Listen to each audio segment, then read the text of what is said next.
Bueno, buenos días a todos, a todas. Me llamo Cristian Rodríguez, voy a ser el ponente en este webinar tan interesante que tenemos. Y bueno, simplemente quería daros la bienvenida a este webinar organizado por Formadores IT, em, que va sobre inteligencia artificial en el desarrollo software. Y bueno, pues simplemente quiero contaros un poco el punto de situación en el que nos encontramos en este sector. Yo soy desarrollador de software, yo soy ingeniero informático, trabajé muchos años de desarrollador software y, y bueno, actualmente pues yo hago desarrollos a la par que imparto formación. Formación sobre todo de inteligencia artificial y sobre todo relacionada con desarrollo. Por lo tanto, bueno, pues este webinar es como anillo al dedo, ¿no? De prácticamente lo que hago en mi día a día. Em, entonces, bueno, simplemente daros la bienvenida. Tendremos una duración más o menos de una hora. Entonces, bueno, empezamos ya, aunque falta gente por conectarse, pero bueno, por no alargarlo luego demasiado. Y bueno, mencionar que el webinar va a quedar grabado y luego se va a publicar, ¿vale? Esa parte se encarga Formadores IT. En la última transparencia va a haber una transparencia de contacto de Formadores IT por si tenéis cualquier consulta, duda o lo que sea, ¿vale? Ahí aparecerá un correo electrónico y demás. Entonces, bueno, lo primero que quería hacer era, bueno, contaros un poco lo que vamos a ver, ¿vale? Como dijo mi compañero Javier, mantener eso, cámaras y micros apagados, porque como esto se graba, pues bueno, para que no haya luego, para que no se vean caras, pues que no sean la mía, ¿vale? Bien, pues lo primero que quiero contaros es un punto de situación, ¿vale? ¿En qué situación nos encontramos ahora mismo? Porque en muy poquitos años la cosa ha cambiado, bueno, para todos los sectores, pero para el desarrollo también. Y entonces, bueno, quería simplemente actualizaros un poco punto de situación, ¿vale? Em, y hablar un poco de qué es lo que podemos esperar. Luego quería hablaros un poco más ya entrando en faena, en una parte más técnica, digamos. Quería contaros un poco quién está liderando a día de hoy las APIs de inteligencia artificial utilizando en código, ¿vale? En los proyectos de código. Y luego quería hablar de datos, porque al final, bueno, pues en y una gran parte de los proyectos software trabajan con datos y bueno, pues la inteligencia artificial trabaja con datos, es lo que es gracias a los datos, entonces es una parte muy importante y es una parte que muchas veces no se piensa en ella cuando se elabora un proyecto que va a tener una parte o una parte pequeña o grande de inteligencia artificial en su desarrollo, ¿vale? Entonces os hablaré de algunos conceptos basados en datos. Y luego os enseñaré alguna herramienta em, que son asistentes de código, ¿vale? Asistentes de código impulsados por inteligencia artificial que hacen sus cosillas, ¿vale? Em, yo os voy a decir las cosas como son, os voy a decir las cosas lo que cuestan, em, os voy a decir lo que es una mierda, perdonadme, y lo que está bien, ¿vale? Entonces hay cosas que funcionan y cosas que no. Entonces, bueno, yo como estoy trabajando al final todos los días con esto, pues sé perfectamente lo que funciona y lo que no, ¿vale? Y me gustaría hacer algo en directo. Entonces, bueno, utilizaremos al final de la sesión, utilizaremos, por ejemplo, GitHub Copilot, que seguramente muchos de vosotros lo conozcáis, lo habéis utilizado, lo estáis utilizando, y bueno, los que no, pues lo conoceréis. Y bueno, hacer una pequeña pruebita, una pequeña demo con GitHub Copilot es bastante rápido, pero también quería enseñaros otra cosa. ¿Vale? También quería enseñaros otra herramienta que se llama Replit y bueno, esa tarda un poquito más. Entonces, ahora después de la introducción, después de que os cuente un poco el punto de situación, voy a abrir Replit y vamos a dejarlo cociendo algo, ¿vale? Porque igual tarda 20 minutos, media hora, entonces seguimos con la charla y cuando acabemos, pues echamos un vistazo a ver si nos hizo algo digno de tirar a la basura o de que nos sirva para algo, ¿vale? Y finalmente, pues acabamos con una ronda de preguntas, ¿vale? Así que cualquier cosa, bueno, reservarlo para el final o ir escribiéndolo por el chat y luego yo me muevo hacia arriba para ver, ¿vale? Eh, pues a ver, el punto de situación es complicado porque tenemos muchas cosas, muchas, muchísimas. Muchísimas hasta tal punto de que todos los días están saliendo cosas. Y esto no es una exageración. Es decir, todos los días están saliendo modelos nuevos. Claro, hay muchas temáticas. No solamente hablamos de desarrollo software, hablamos de que salen nuevos modelos de lenguaje, modelos generativos de imagen, de vídeo, de 3D, de lo que sea, ¿vale? Hablamos de nuevas herramientas, de nuevas bases de datos vectoriales, de nuevas, em, de muchísimas, muchísimas cosas, ¿vale? A mí esto me recuerda mucho al boom, ¿no? que hubo del Big Data hace años, pero quizás englobando todavía más sectores. Porque aquí, pues todos los sectores creativos están metidos en el ajo. Todos los sectores de programación están metidos en el ajo. Entonces, bueno, esto es una pequeña muestra porque aquí ni de lejos está todo.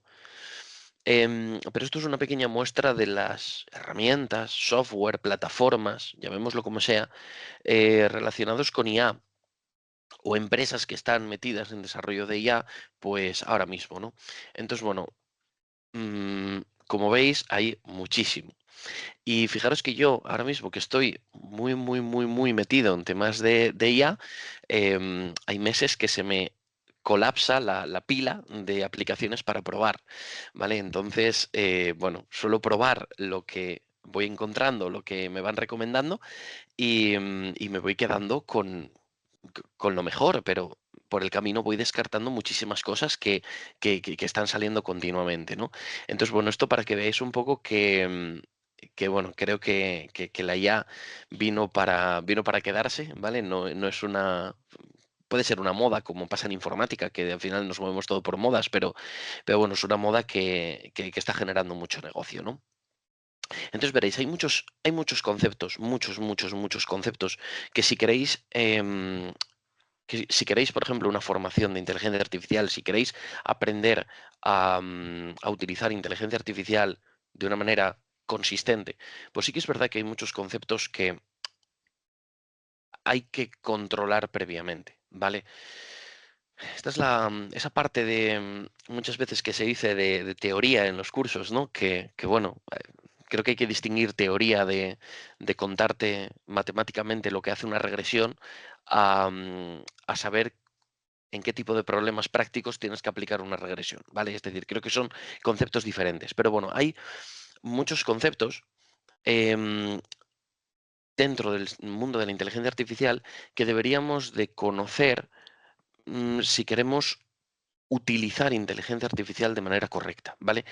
Lo bueno es que muchos de estos conceptos están muy relacionados, entonces es una cadena de aprendizaje, ¿vale?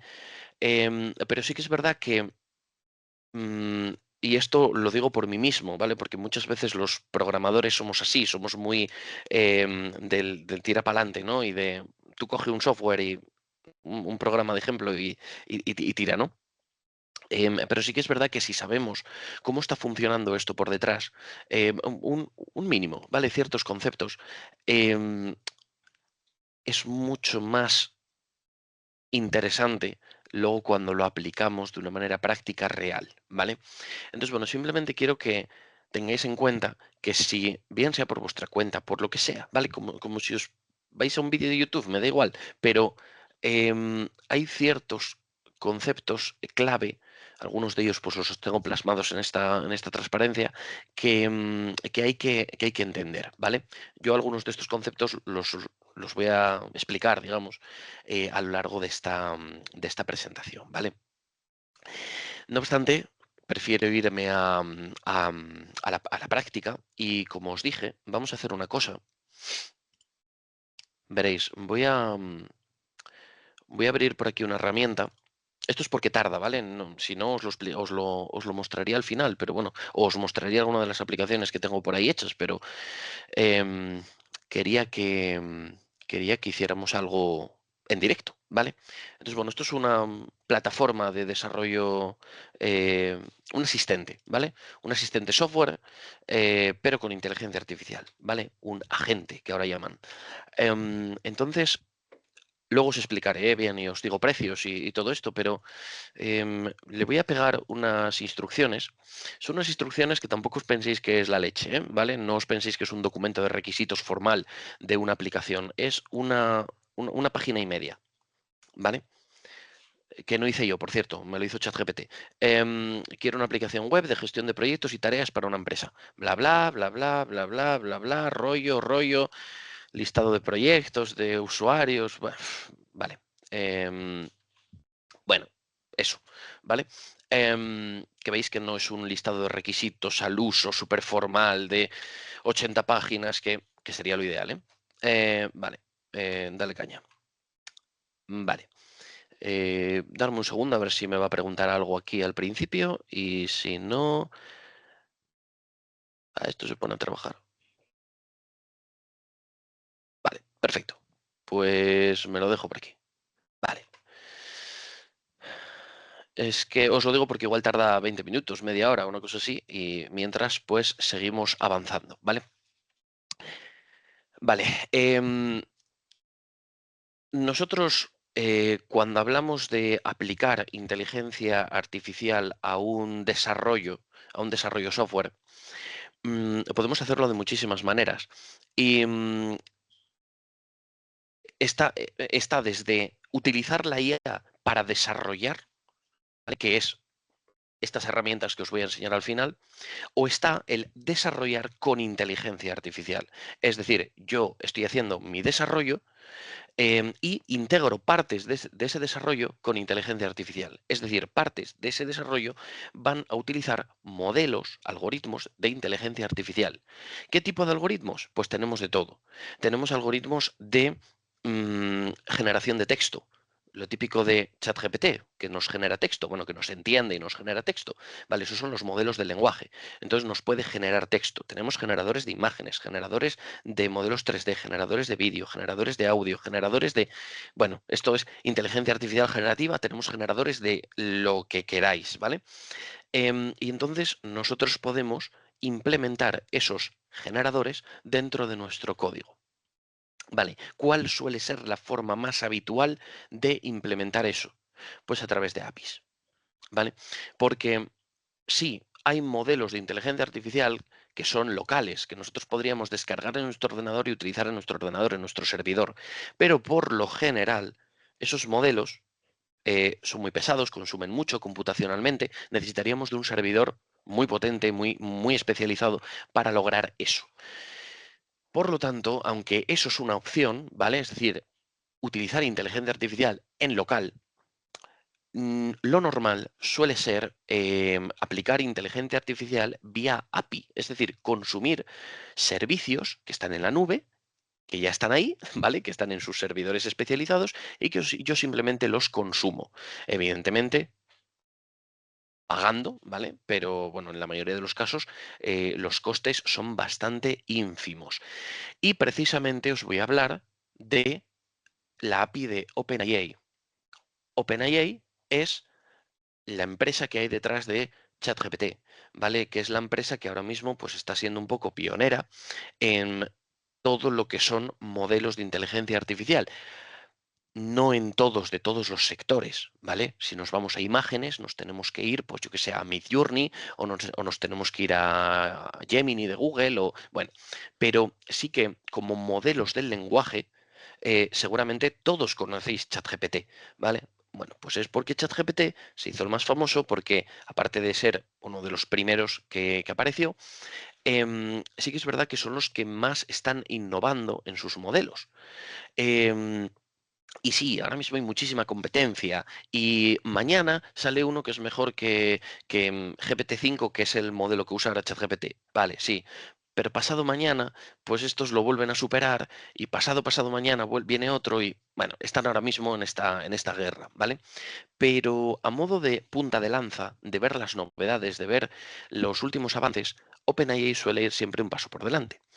Hasta tal punto de que la API de OpenAI no solamente nos permite conectarnos a modelos de OpenAI, que os hablaré ahora, ¿vale? De qué cosas podríamos hacer, sino que muchos otros servicios de inteligencia artificial directamente dicen, ¿para qué voy a crear mi propia API si la gente de OpenAI ya tiene la suya, que funciona de lujo?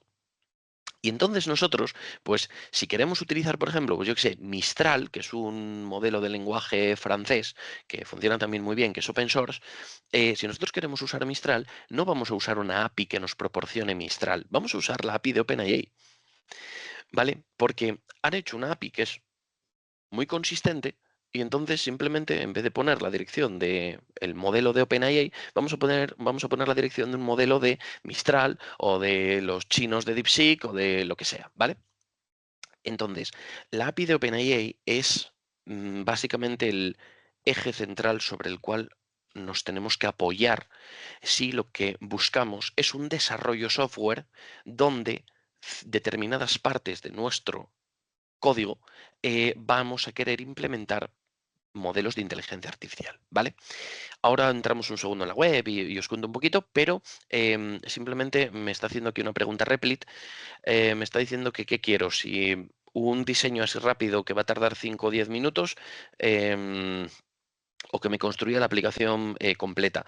Le voy a dar al de 5 o 10 minutos porque normalmente siempre es más de lo que nos está diciendo aquí. Entonces estos 5 o 10 igual son 20, ¿vale? Entonces le voy a dar aquí y le voy a que empiece a diseñar, ¿vale? Bien, vale. La API de OpenAI. En esta API, nosotros si entramos un segundito,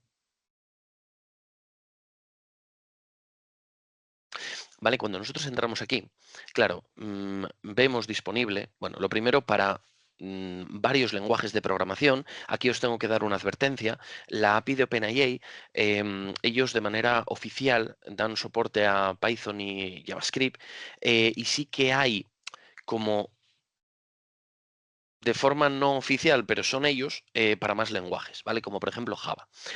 Para Java hay una documentación y una librería para conectarnos a OpenAI, pero no están todos los servicios disponibles, ¿vale? Entonces, para aquellos que queráis cacharrear a tope con la API de OpenAI, os digo que vais a tener que tirar principalmente de Python, ¿vale? Secundariamente de JavaScript, que lo tiene casi todo, y ya si os vais a otros lenguajes, que sepáis que os van a faltar cosas. Y faltan cosas muy importantes, ¿vale? Muy, muy importantes. Entonces, para que lo tengáis en cuenta, ¿vale? ¿Qué es lo que podemos hacer con estas APIs? Bueno, pues prácticamente de todo, ¿vale? Nosotros nos podemos conectar a modelos de lenguaje, es decir, modelos a los cuales nosotros le podemos pasar texto para que lo entienda, para que nos dé respuesta a una pregunta, para que nos lo resuma, para que nos lo traduzca.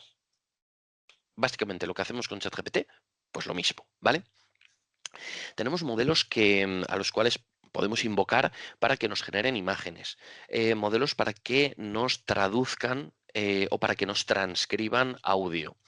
Tenemos modelos que almacenan datos, información, ficheros, es decir, nosotros tenemos ficheros y podemos hacer a través de la API, él nos puede almacenar esa información que él nos va a transformar de una determinada manera, que os voy a contar luego, y entonces eso se convierte en nuestra nueva base de conocimiento, ¿vale? Es decir, vosotros cuando abrís un chat de ChatGPT, por ejemplo, vosotros le podéis preguntar, yo qué sé, cuándo llegamos a la Luna, o le podéis poner una ecuación y os la responde, o un texto y le pedís que os lo traduzca y os lo traduce. Pero si le preguntáis por algo interno de vuestra empresa, no os va a responder porque esa información no la tendrá, o esperemos que no la tenga. Entonces, em, si nosotros queremos implementar algo que tenga, aparte de ese vasto conocimiento de estos modelos de lenguaje, aparte de eso, que tenga conocimiento propio, que nosotros previamente le tendremos que preparar y que le tendremos que proporcionar, pues eso también podemos hacerlo, ¿vale? Evidentemente hay que preparar esa información, meterlo en unas bases de datos concretas, etcétera, que os cuento en el siguiente punto. Pero podemos hacerlo, ¿vale? Bueno, pues todo eso también podemos hacerlo a través de la API de OpenAI, ¿vale?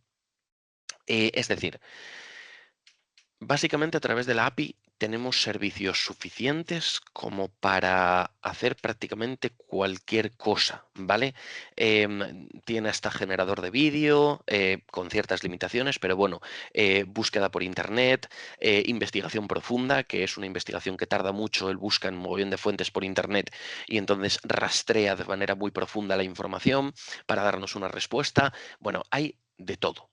Evidentemente, cada uno de estos modelos tiene un coste diferente, ¿vale? Y si nosotros nos vamos aquí a pricing, por ejemplo, pues nosotros vemos el precio por los tokens de los modelos de texto, por los de imagen, por los de audio, etcétera, ¿vale? Claro, aquí hay de todo. Cuando sale un modelo nuevo, ese modelo nuevo es tremendamente caro, pero hay modelos que funcionan muy bien, como por ejemplo, pues los mini, que son tremendamente baratos, ¿vale? Yo tengo proyectos desplegados, por ejemplo, que tienen chats donde los clientes escriben para preguntar sobre los productos y demás. Y no sé, por deciros, con un par de miles de interacciones al mes, igual eso cuesta a nivel de tokens 10 céntimos, ¿vale? Por deciros algo. Es decir, estos precios son por cada millón de tokens más o menos un token, una palabra. Entonces, bueno, hay precios muy, muy competitivos, ¿vale? Y luego hay modelos que son pues mucho más inteligentes o modelos más nuevos, pues que sí que cuestan más pasta, ¿vale? Pero se puede hacer cosas de manera muy económica, ¿vale? Utilizando la API de OpenAI, analizando bien, pues oye, cada modelo y comparándolos y seleccionando a ver, pues, ¿no? Pues, si mis preguntas y respuestas van a ser simples, yo no necesito un modelo que realice investigaciones profundas, ¿vale? Me valdrá un modelo, vamos a hablar claro, un modelo más tonto y ya está, ¿vale? Entonces, bueno, utilizando esta API de OpenAI podemos desplegar pues todo tipo de funcionalidades, sobre todo si son funcionalidades basadas en texto, es decir, clasificar texto, responder preguntas, traducir, transcribir, todo lo que sea involucrado con texto funciona tremendamente bien. La programación es tremendamente sencilla, ¿vale? Es decir, aquí, por ejemplo, nos ponen cómo conectarnos a un modelo y ver una respuesta. Es decir, el código es muy, muy sencillo y realmente la calidad de las respuestas es muy buena, teniendo en cuenta una cosa, estamos en inteligencia artificial generativa. Es decir, esto, un modelo de lenguaje, está generando texto. Tú le haces una pregunta, te genera una respuesta. Le vuelves a hacer la misma pregunta, te va a generar otra respuesta, que no va a ser igual que la anterior. Entonces, esto es porque es inteligencia artificial generativa. Y ahí influye mucho el cómo nosotros le preguntamos las cosas, es decir, los prompts, ¿vale? Y eso importa mucho. Luego os hago darme un segundito, que tengo que volver ahora para atrás, pero quería volver aquí. Em, los prompts, que es la orden que nosotros le damos, es importante para absolutamente todo. Es decir, para esta parte inicial, para lo siguiente que voy a contar y para todo. Si yo os lo pongo con un generador de imágenes porque creo que se ve mucho mejor. Si yo le pido a un generador de imágenes, le digo Mona Lisa, ¿vale? El generador de imágenes hace lo que le da absolutamente la gana, ¿vale? Pero si yo le especifico que quiero el Mona Lisa original y le doy una pequeña descripción, estilo Leonardo da Vinci y demás, pues entonces él me pinta algo que es mucho más parecido a lo que yo buscaba, ¿vale? Mismo modelo, un prompt, vale, sí, un poquito más largo, pero mm, vamos a ver, vale, sí, este son 2 tokens, estoy gastando 2 tokens y aquí estoy gastando 15, vale, perfecto. Es inapreciable a nivel económico y el resultado sí que cambia drásticamente. Pero estamos en inteligencia artificial generativa. Eso significa que la inteligencia artificial generativa genera está generando. Para generar tiene un componente aleatorio, pseudoaleatorio, ¿vale? Todos estos modelos tienen un atributo que es el atributo de alucinación, que es el que utilizan. Si ese atributo está más alto, es más creativo. Si está más bajo, es menos creativo. Pero todos lo tienen.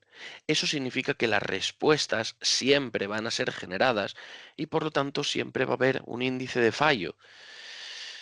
Muchas veces me preguntan o me dicen, no, es que le pregunté esto a ChatGPT y falló. Ya. Y yo llevo toda mi vida usando Windows y sufriendo los pantallazos azules. Me refiero, ¿qué me quieres decir con eso? Que una tecnología que no es una tecnología estable, que hace 4 años que salió, que es totalmente emergente, que falla.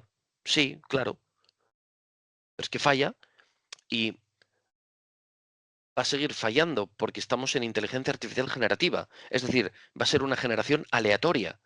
Entonces, eso hay que entenderlo. No es, no hay que buscar una solución, es que hay que adaptar el problema a esto, porque es el tipo de inteligencia artificial. Si esto no nos vale, nos tendremos que ir a otro tipo de inteligencia artificial. Nos tendremos que ir a un tipo de clasificación, por ejemplo, pues más clásica, una clasificación supervisada, por ejemplo, que es mucho más de A, B o C. Pero claro, no tenemos las capacidades de pasarle cualquier texto y que él nos entienda. Entonces, bueno, o podemos mezclar las dos cosas, ¿por qué no? Y aprovechar lo bueno de cada una de ellas. Entonces, bueno, mm, hay que entender el punto que necesitamos en cada problema, ¿vale?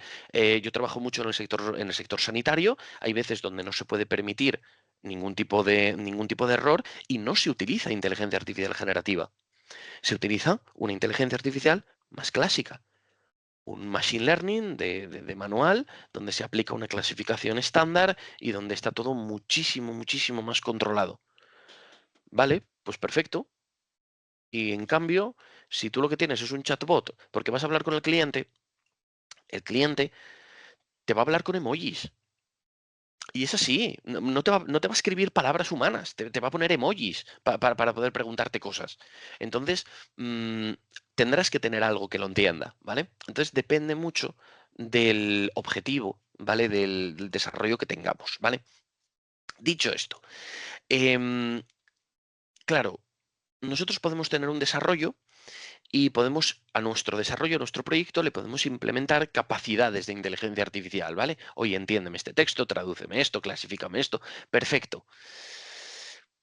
Pero hablando de costes, justo yo os decía, si yo le escribo Mona Lisa, estoy gastando 2 tokens, ¿vale? Eso es inapreciable. Si yo le paso una descripción un poquito más grande, son 15 tokens, también es inapreciable. Pero ¿qué pasa si yo le tengo que pasar muchísima información para que él entienda el contexto de lo que le estoy contando? Algo interno de mi empresa. Es decir, yo quiero que me haga una determinada clasificación de productos, ¿vale? Y claro, yo le tengo que pasar, ostras, pues toda mi tabla de productos, mi tabla de categorías, mis precios, las ventas, dónde se venden esos productos, cómo se venden, las promociones que tengo activas. De repente me planto en que tengo 17 Excel y 40 PDFs que yo necesito darle a mi modelo de inteligencia artificial para que entienda el contexto y me pueda dar una respuesta. Porque si no, yo le voy a hablar del producto 17 y él me va a decir, ¿qué es eso? ¿De qué me estás hablando? ¿Vale? Entonces, ¿qué pasa? Que claro que si yo le paso 40 Excels y 17 PDFs, los tokens, a token por palabra, pues imaginaros, de repente igual, por mandarle una pregunta, igual le estoy gastando pues muchísimos tokens, muchísimo dinero. Entonces, claro, esto es un problema, ¿vale? Evidentemente. Entonces, cuando tenemos cosas pequeñitas, típico chatbot de dudas, ¿vale? No hay problema, ¿vale? El desarrollo va súper rápido. Coges ahí, implementas un modelo de lenguaje y a correr. Pero cuando necesitamos tener datos detrás, datos en los que nuestro modelo se avale, ¿qué hacemos? ¿Mandarle este prompt gigante? No podemos, consumiríamos demasiado. Por lo tanto, para esto necesitamos una alternativa. La alternativa, aunque tenemos varias, una de las más conocidas es algo que se conoce como RAG. eh, en español, generación aumentada. Por recuperación. Bueno, me importa tres narices la traducción. Básicamente esto es un sistema que lo que va a hacer es coger todos nuestros documentos, ¿vale? Todo lo que nosotros le pasemos, documentos de texto, PDFs, Word, Excel, lo que sea, ¿vale? Es decir, ahí, bueno, podemos tener limitaciones por formato y demás, pero lo que sea, nosotros cogemos nuestra base de conocimiento, ¿vale? Podríamos directamente conectarnos a una base de datos, sacar la información y hacer una especie de conector, ¿vale? Pero bueno, datos, de lo que sea, me da igual en qué formato estén. Nosotros extraemos esos datos y esos datos nosotros vamos a tener que almacenarlos de una determinada manera. Esos datos es lo que estáis viendo en la parte de abajo. Es lo que va a conformar el contexto de nuestra aplicación. Y esos datos, como os digo, no pueden ser datos simplemente tirados ahí que están en una carpeta y ya está. Esos datos se tienen que transformar para que, para que el modelo de inteligencia artificial sea capaz de acceder a ellos y interpretarlos, ¿vale? Pensar que si el modelo se tiene que conectar a una base de conocimiento donde hay 400 PDFs, ¿vale? De 500 páginas cada uno, sería tremendamente ineficiente que él se metiese ahí y analizase por texto, ¿vale? Eso es inviable. Tiene que haber un sistema, ¿vale? Matemáticamente más eficiente para hacer eso, ¿vale? Que ahora os comento cuál es. Entonces, cuando nosotros montamos un sistema RAG, que lo podemos hacer íntegramente con librerías específicas, en Python, por ejemplo, LangChain o LangGraph, son librerías que nos permiten crear estos sistemas RAG al completo, ¿vale? Con su sistema de almacenamiento, todo, o sea, todo el completo. Y luego hay otras librerías que hacen partes, ¿vale? Pero, por ejemplo, LangChain, que es la más famosa, nos permite hacer el completo. Entonces, ¿cómo funciona? Bueno, pues es muy sencillo. El usuario lanza una pregunta. Oye, quiero el producto más mm, barato del año pasado, pero que a la vez consideres que es mejor para los hombres de 20 años, por ejemplo. Vale. Entonces, él lo que va a hacer, el modelo de lenguaje, porque va a haber un modelo, ¿vale? Un LLM, que como veis ahí, es un modelo de lenguaje largo. Ese modelo va a decir, vale, yo entiendo la pregunta, pero la pregunta por sí misma no me sirve de nada, el prompt por sí mismo no me sirve de nada. Tengo que acceder a mi base de conocimiento y buscar, ¿vale? Y entonces, el propio LLM, que es el que entiende el lenguaje, es la gracia de los LLMs, que entienden el lenguaje, sabe lo que tiene que buscar, sabe perfectamente, en base a tu pregunta, lo que tiene que buscar dentro del contexto. No estamos hablando de un select, ¿vale? Que sé que aquí la mayoría seremos informáticos, ¿no? Y estamos acostumbrados al select, ¿vale? Pues nos tenemos que olvidar del select. El select desapareció, o sea, ya no está, ¿vale? Él se va a encargar de meterse ahí en ese contexto y de preguntar a su manera, ¿vale? Que lo va a hacer matemáticamente, os cuento ahora cómo. Entonces él va a extraer del contexto, que es un contexto gigante, él va a extraer fragmentos, partes que él considera que son relevantes para mi pregunta. Y entonces, cuando él ha extraído unas pequeñas partes, entonces sí, se lee con detenimiento todas esas partes y nos crea una respuesta, porque es un LLM, es un modelo de lenguaje. Él puede entender el lenguaje y puede escribir el lenguaje. Entonces, yo le lanzo una pregunta, él dice, ostras, no tengo ni idea de esto, espera, tengo el contexto, me voy al contexto, me meto ahí, analizo, extraigo lo que me interesa, tengo 17 fragmentos, me leo esos 17 fragmentos, compongo una respuesta para el usuario y se la chuto al usuario. Eso es lo que hace RAG. De una manera tremendamente eficiente, porque ese acceso al contexto lo hace de una manera matemática, porque lo que hace es transformar todo el contenido que nosotros le damos a vectores numéricos. Todo el texto que nosotros le damos lo transforma. ¿Vale? Esto es un proceso que se llama embedding, que lo que hace es transformar texto en vectores numéricos como los que veis ahí a la derecha. Esos vectores numéricos se almacenan en bases de datos vectoriales. Por lo tanto, nosotros lo que necesitamos es tener nuestros documentos, nuestros PDFs, Words, TXTs, JSONs, .pys, .javas y todo lo que tengamos, y tenemos que tener a alguien que nos realice ese proceso de embedding para transformarlo en esos vectores, que nosotros evidentemente no vamos a interpretar, no vamos a entender, pero que los modelos sí.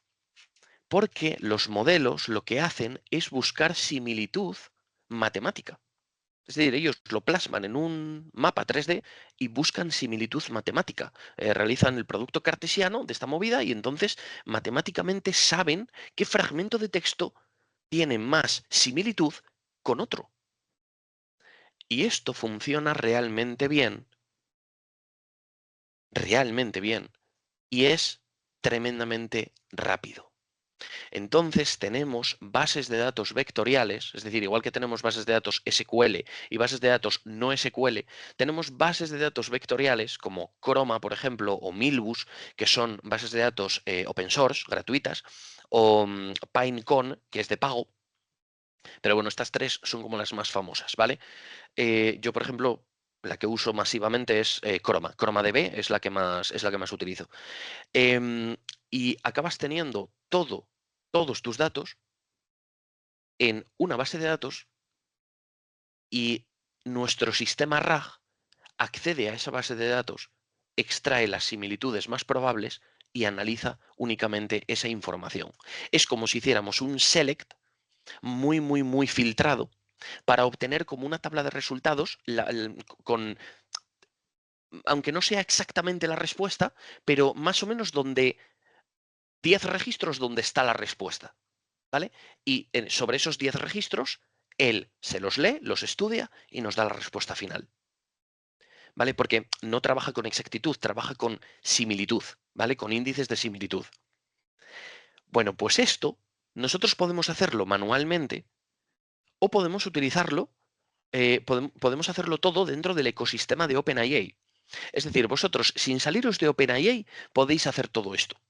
Porque OpenAI, igual que os tiene un modelo de lenguaje, y podéis conectaros a GPT-4, GPT-5, lo que sea, o igual que podéis generar imágenes o generar audio, también tiene modelos que generan embeddings.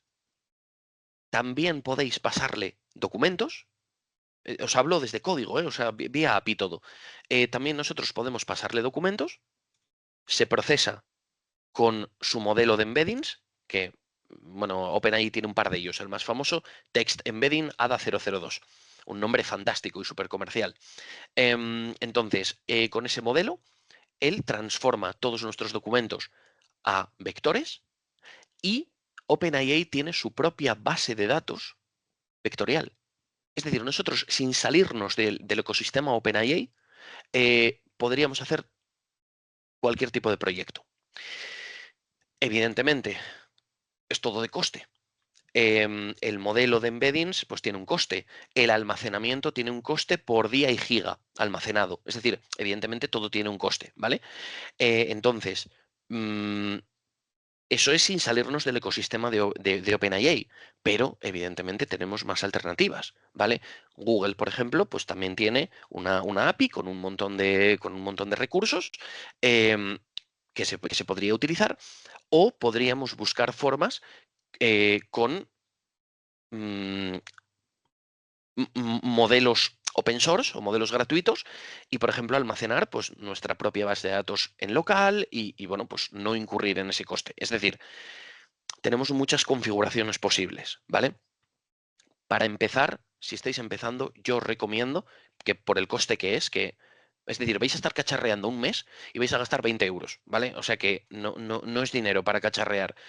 Yo os sugiero que para cacharrear, siempre lo digo, empezar con OpenAI, porque acabas entendiendo las partes. Acabas entendiendo de qué es cada parte y qué es lo que hace cada modelo y demás. Luego, que ya se quiere optimizar, perfecto, pues me busco mi base de datos vectorial, me busco mi modelo de embeddings propio, me busco mi propio modelo de lenguaje, ¿vale? Y ya empezamos, digamos, a afinar, ¿vale? Pero bueno, también deciros que el modelo de embedding de OpenAI para mí es el mejor del mundo ahora mismo. Entonces, bueno, tiene sus cosillas, ¿vale?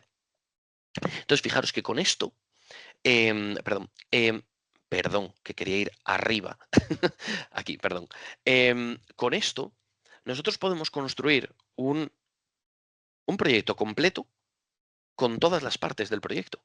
Es decir, un proyecto donde ante un input, que bien puede ser una pregunta, una consulta, lo que sea, em, nosotros tengamos un modelo de lenguaje que nos va a dar una respuesta final, pero esa respuesta final no es simplemente dame 2 más 2 que es 4. Vale, no. Quiero que esa respuesta sea consolidada con un conocimiento, con una base de conocimiento propia. Esa base de conocimiento es ese contexto. Y ese contexto, pues, digamos que la dificultad extra que tenemos aquí es que nosotros no podemos darle así a cholón los PDFs y a correr, sino que necesitamos pasar por un proceso de embeddings. Pero como os digo, hay librerías que incluso todo esto nos lo autogestionan de manera, no voy a decir automático porque tiene su código, pero nos lo integran todo, todas las partes, ¿vale? Como por ejemplo LangChain, ¿vale?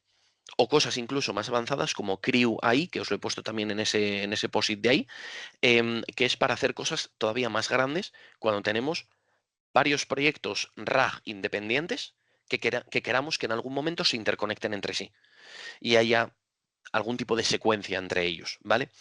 Es decir, se pueden hacer cosas realmente complejas a nivel de automatización, ¿vale? Donde al final cada uno de estos RAG, digamos que tiene como una tarea, hace una cosa con su propia base de conocimiento y en un proyecto muy grande pues podríamos tener varios de estos, ¿vale?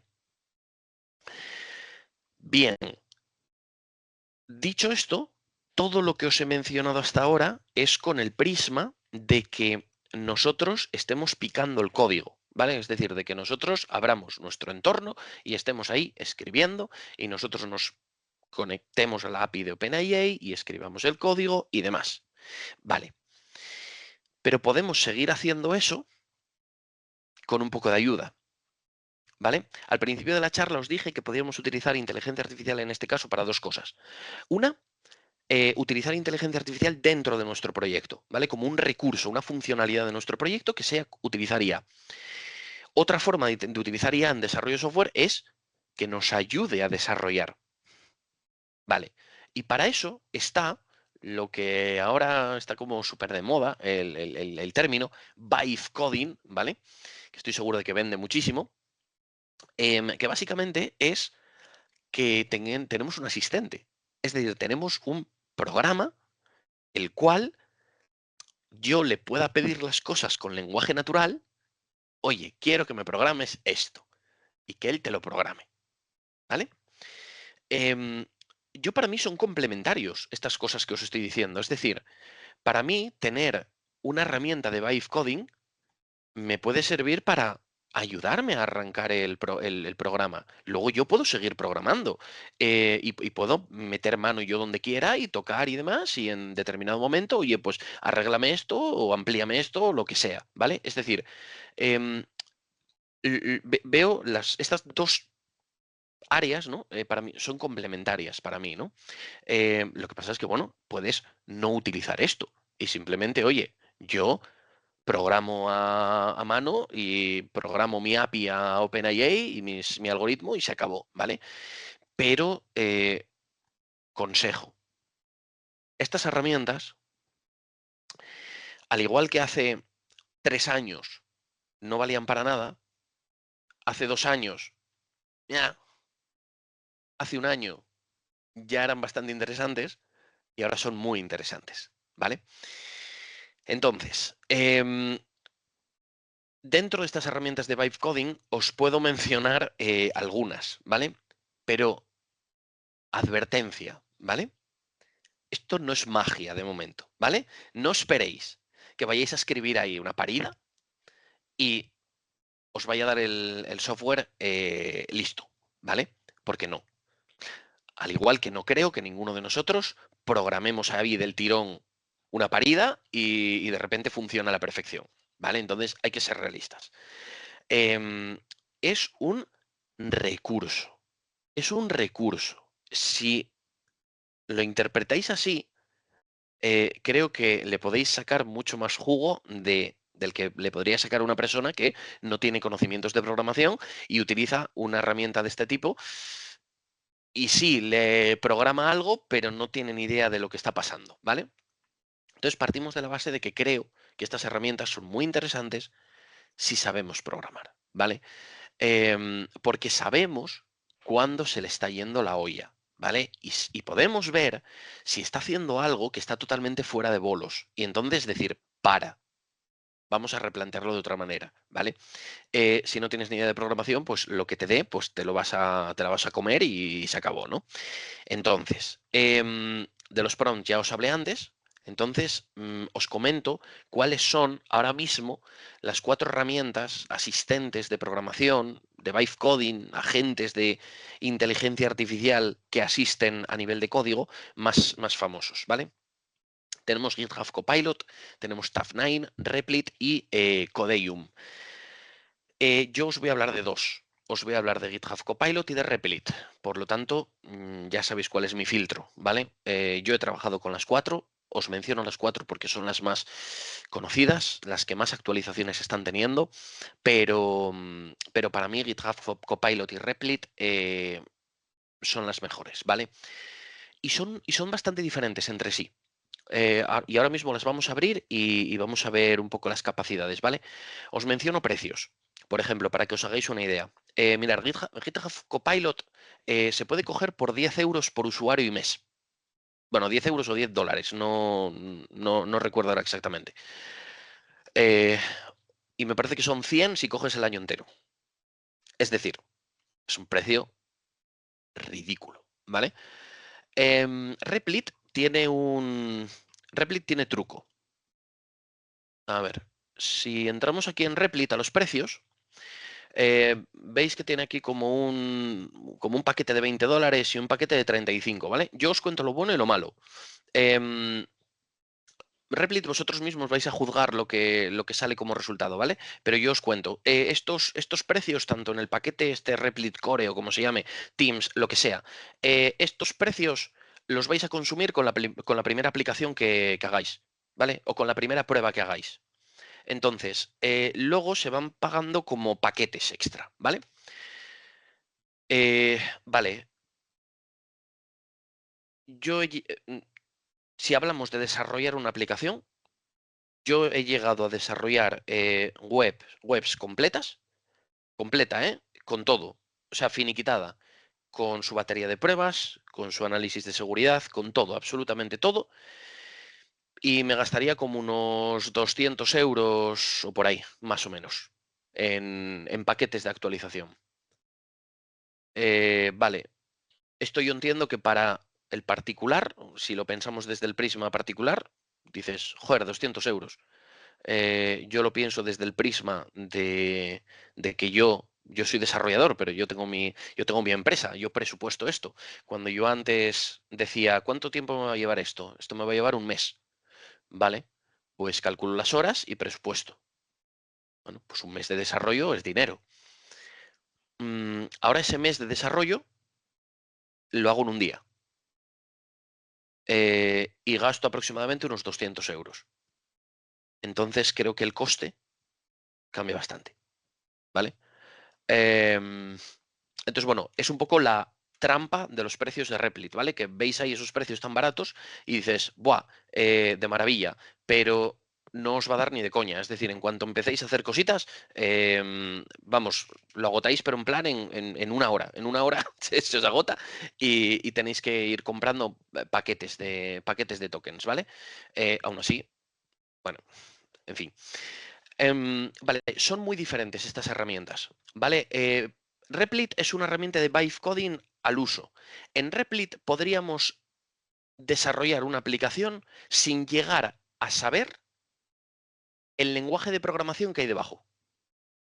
Porque en Replit podemos ocultar la parte de programación y entonces él nos va haciendo los cambios, le vamos diciendo los cambios, él nos los va haciendo y podríamos llegar a hacerlo sin saber qué lenguaje es. Y esto no es coña. O sea, mi socio, la primera vez que le pasé Replit para que lo probase, lo probó, hizo una web, me pasó la web y le dije, ¿en qué lo hiciste? ¿En Python o en JavaScript? Y me dijo, no tengo ni idea. porque él ocultó la tabla del código y se centró en el chat y no sabía en qué lenguaje estaba desarrollado. Eso es una herramienta de vibe coding pura. Em, GitHub Copilot es diferente. GitHub Copilot em, es una herramienta también de vibe coding en cuanto a que nosotros le hablamos, pero el código siempre está presente, ¿vale? Siempre. Entonces, vamos a hacer una demo, ¿vale? Yo tengo aquí bueno, yo tengo comprado GitHub Copilot, tengo asociada mi cuenta de GitHub aquí a Visual Studio Code, por eso me sale ya aquí y puedo utilizarlo, ¿vale? Entonces, quiero que veáis, lo primero, la importancia de... Vale, aquí. Eh, Mirar, tengo por aquí un documento, ¿vale? Un pequeño prompt donde le voy a pasar esto. Vale. Básicamente, le estoy diciendo, os lo enseño ahora mismo, ¿vale? Aquí. En plan de, oye, hazme una web con un mapa interactivo y una ruta por el sudeste asiático, ¿vale? Y permíteme añadir puntos y editar puntos y eliminar puntos y demás. Entonces, bueno, es un prompt que tampoco es la leche porque, mirar, me entra en lo que es la pantalla de seguido. Prompt que evidentemente tampoco escribí yo, es decir, yo fui a ChatGPT, le dije, quiero hacer una aplicación sobre esto. Entonces él me lo maquetó así súper guapo y entonces ya yo copio y pego, ¿vale? Entonces, en GitHub Copilot, que por cierto, si lo queréis probar, GitHub Copilot tiene una versión gratuita.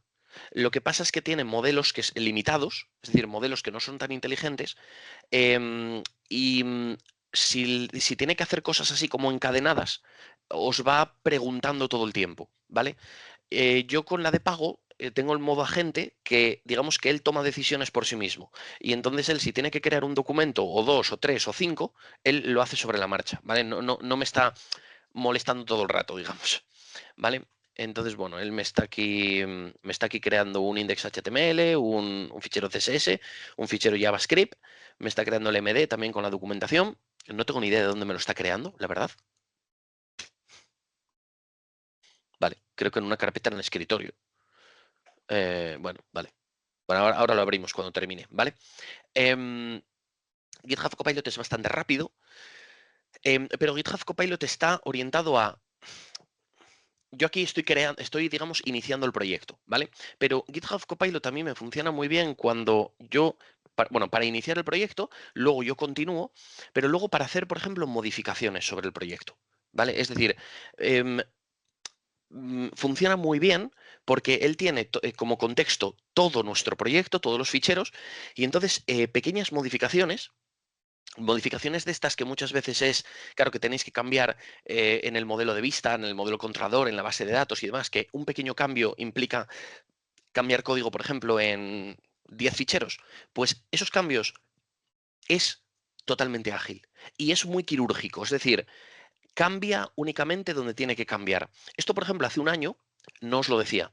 Hace un año tú le pedías hacer un cambio y a él de repente se le iba la pinza y se ponía a cambiar cosas que no tenían nada que ver con ese cambio. Y entonces de repente te cambiaba el proyecto, ¿vale? Ahora no.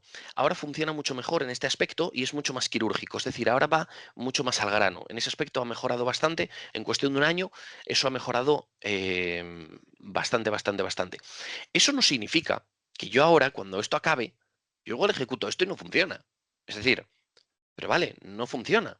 Pero o bien yo echo un vistazo al código y detecto por qué es el fallo, o bien se lo digo a él, ¿vale? Pero por lo menos yo, por ejemplo, GitHub Copilot lo uso mucho para esta primera fase de créame el proyecto, estructúrame el proyecto, dime cómo estructurar esto de manera mm, ideal o en base a estos criterios, y entonces él pues te hace todo esto, ¿vale? ¿Que quieres cambiarlo? Y ese cambio te implica toquetear en no sé cuántos ficheros, se lo mandamos a él. Es decir, el trabajo sucio, ¿vale? Por decirlo de alguna manera, pues lo hace él. Vale, creo que ha acabado. Le voy a dar a Keep para que me mantenga los cambios y voy a ver dónde está esto, que no tengo ni idea de dónde está. No sé dónde me lo ha guardado. Ah, vale, en una carpeta del escritorio. Vale, aquí tenemos el código. Vale, voy a abrir el index HTML. Vale. tenemos por aquí supuestamente un mapa, pero yo el mapa no lo veo por ningún lado. Aparece aquí, sí, esto como para agregar, pero veis que el mapa no sale, ¿no? O no lo renderiza. Bueno, pues nosotros podríamos decirle aquí simplemente no se visualiza el mapa. Y que él se busque la vida. Es decir, no, no es problema mío, ¿no? Que él modifique lo que tenga que modificar. Vale, mientras él modifica esto, a ver si nos lo soluciona, vamos a ver la alternativa, ¿vale? Un proyecto de Vibe Coding íntegro, ¿vale? Que es Replit. Vale, pues Replit, a ver, me ha creado esto. Vale, a ver. Bueno, por aquí me contó qué es lo que iba a hacer, ¿vale? Los ficheros que iba a crear y demás.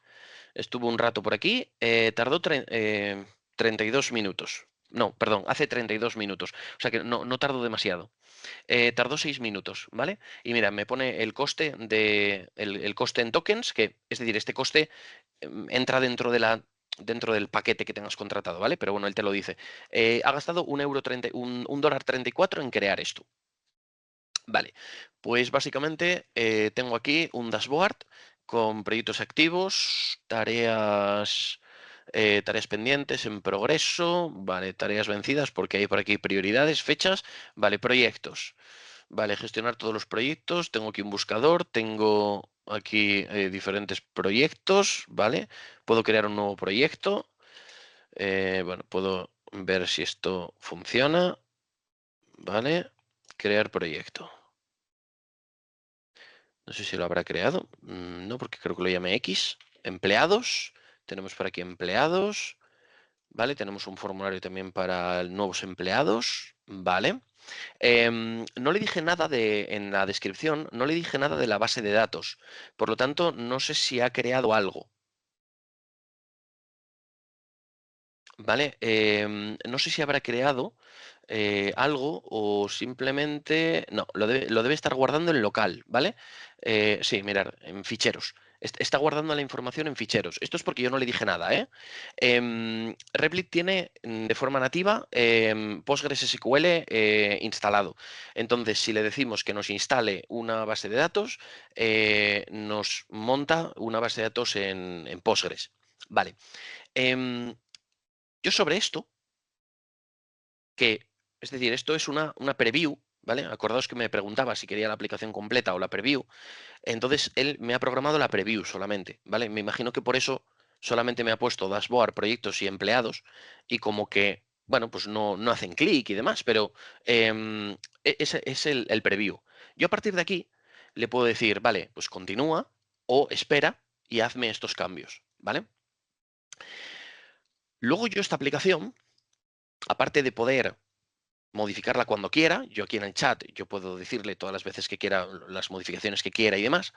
Esta aplicación yo puedo descargarla, me la descargo en un zip completa, se descarga un zip con todo el proyecto, incluso con la base de datos exportada y con todo, o bien se puede hospedar en Replit.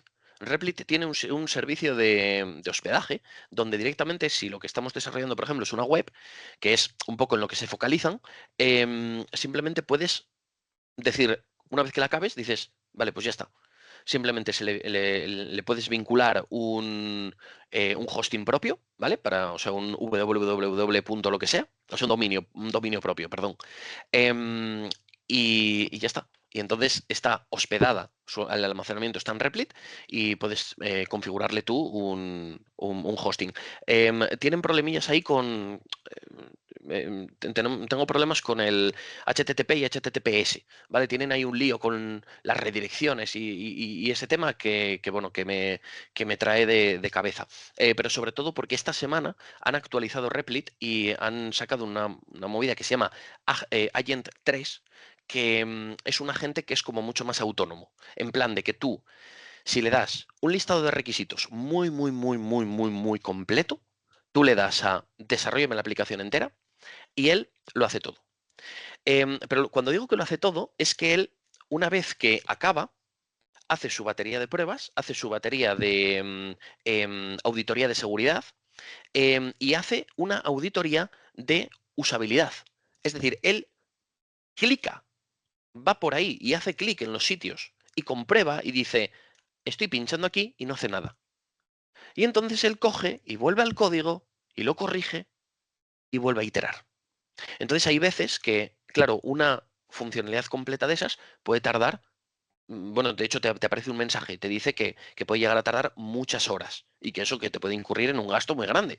Pero puedes decirle, hombre, yo os digo lo normal es ir poco a poco, ¿vale? Para ir revisando, ¿vale?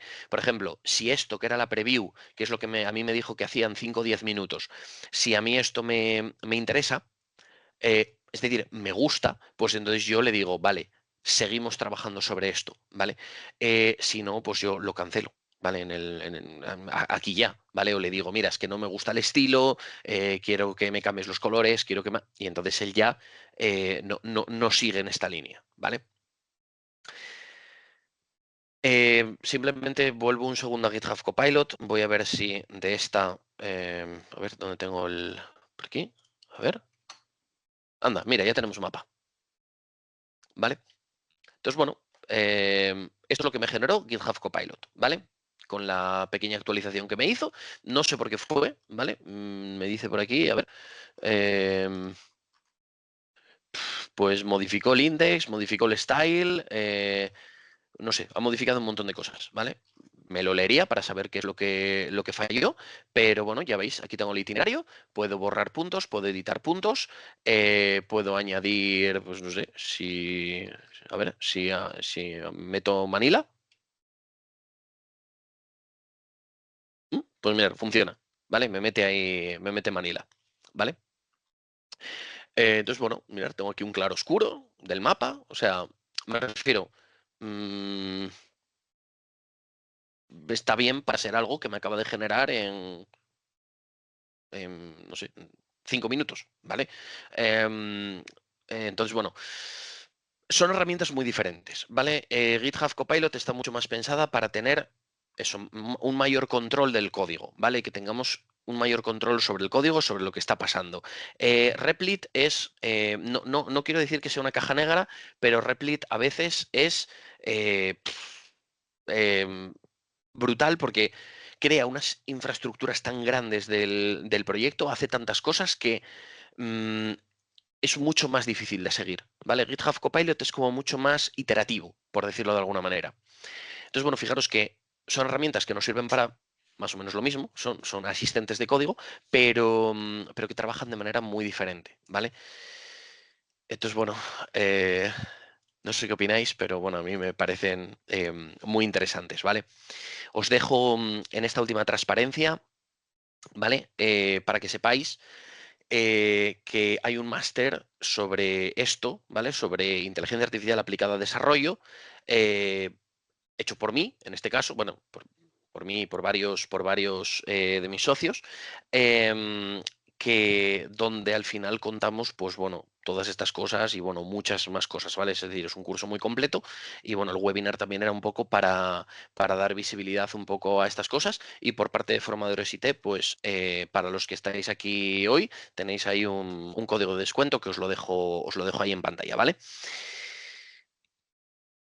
¿Dudas? Espero que haya sido interesante, que hayamos podido dar un poco de visión. GitHub Copilot a nivel de precios son $10 al mes por usuario. ¿Vale? Y hay una versión que cuesta un poquito más, que tiene como más capacidades y demás, pero el GitHub Copilot que yo tengo es el de $10, más que de sobra, ¿vale? Tiene privacidad de los datos y demás, es decir, lo importante lo tiene cubierto. Y la siguiente versión es porque tiene como un servicio en la nube asociado y que puedes publicar el código, y más servicios en la nube vinculados, ¿vale? Pero vamos, para empezar, ni lo penséis. Bueno, de hecho, para empezar con GitHub Copilot, tenéis un mes gratuito, ¿vale? Es decir, lo iniciáis, tenéis un mes gratuito y luego vamos, ostras, el de 10 pavos, yo es el que tengo, es el que llevo teniendo 2 años y vamos, no he tenido necesidad de más, ¿vale? Me preguntan, por ejemplo, que con qué lenguajes trabajan estas herramientas, con lo que sea, ¿vale? Es decir, ahora mismo Replit está más enfocado en web, ¿vale? Eso sí es cierto. Pero si metes GitHub Copilot utiliza modelos de lenguaje que son generalistas. Por lo tanto, le podéis preguntar cosas de Python, de Java, de Excel, de VBA, de lo que sea, ¿vale?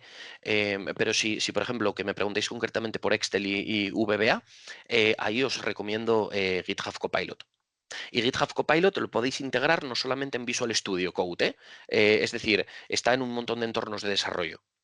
Si entráis en la web de GitHub Copilot os lo dice, ¿vale? Lo tenéis en Xcode, en los entornos de JetBrains, en Eclipse, en un montón de ellos, ¿vale? También os he de decir que en Visual Studio Code es el que primero recibe las novedades, ¿vale? Es decir, cuando sacan una actualización, primero va para Visual Studio Code. En inteligencia artificial, si queréis una máxima, os la digo. El niño bonito es Python, ¿vale? Siempre las APIs, todo, lo primero va a ser para Python y en entornos de desarrollo Visual Studio Code, ¿vale? O sea, son como los dos niños bonitos de la inteligencia artificial, ¿vale?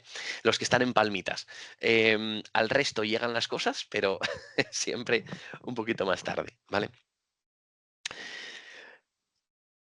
Entonces, bueno, espero que eso que haya sido interesante, que hayáis visto un poco de punto de situación del desarrollo con inteligencia artificial, que hayáis podido ver, oye, pues un par de aplicaciones aquí en directo. Em, y por otro lado, pues bueno, que también que os haya podido dar un poco una pequeña visión, aunque sea a modo de, oye, quiero integrar ya en un proyecto, no sé cuáles son un poco las piezas, ¿no? Un poco las partes diferentes. Entonces, bueno, era un poco mi intención. Así que nada, bueno, si no. Sí, van a enviar la grabación, ¿vale? A los asistentes, que estaba preguntando y estaba respondiendo mi compañero. Sí, sí, pasan la grabación a los asistentes, ¿vale? Así que por eso no os preocupéis, dar un ratito para que se genere y todo eso, pero. em, y un segundo, porque me dicen que el enlace. A ver, no vaya a ser que haya una redirección por aquí o algo.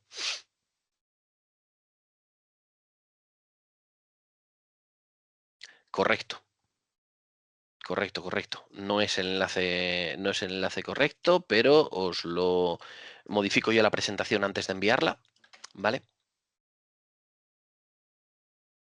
El enlace correcto es este. Vale, Master IA para desarrolladores online. Voy a modificar yo la URL, ¿vale? Que bueno, la han pasado por el chat, pero la modifico yo en el PowerPoint. Sí, sí, sí, sí, la habían pasado ya por el chat. Sí, sí, pero la vuelvo a pasar yo por aquí, ¿vale? Y nada, muchas gracias por la asistencia, ¿vale? Y eso, espero que haya sido interesante, útil y nada, si alguien se apunta al máster, pues espero que no os canséis mucho de mí, ¿vale? Porque ahí me veréis durante un buen rato. Así que nada, muchísimas gracias a todos y a todas. Nos vemos en el próximo evento. Gracias. Hasta luego. Chao, chao.